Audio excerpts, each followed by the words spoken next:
But this is a story about four people. A story about four people named everybody, somebody, anybody, and nobody. Anybody ever heard this story before?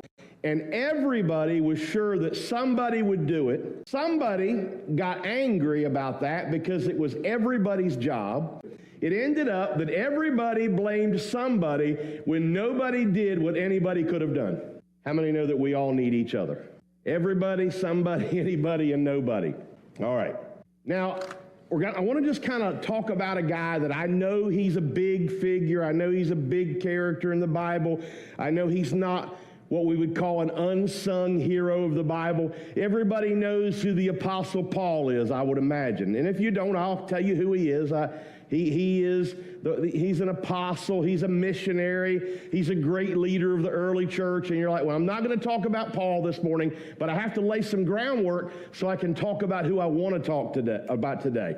Again, the Apostle Paul was one of the most influential, if not next to Jesus, the most influential person in the early church in the New Testament. A martyr, and he was taken outside the city and was beheaded. Some great stories about the Apostle Paul. When he was under house arrest for a couple of years, they say they had to change the guard every couple of hours, because if he was allowed to be alone with a guard for more than a couple of hours, he would convert them to Christianity. That's just how influential of an individual the Apostle Paul was.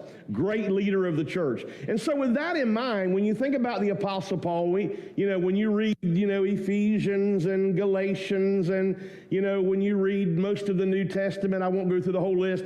We read all of these books that he wrote, that he authored, and they were really letters, if you will, that he wrote to these different churches. And we're going to look at the letter written to the church at Colossae this morning. We're going to look at the book of Colossians.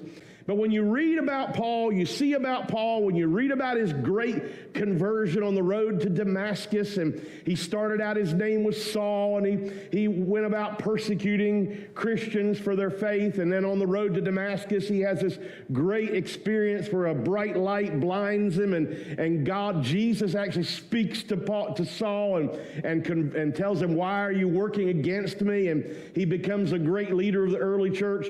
And when you think about and you see about and read about all the things that Paul did, you kind of think that as a great leader of the church, that he kind of did all this by himself, that he literally turned the world upside down all by himself.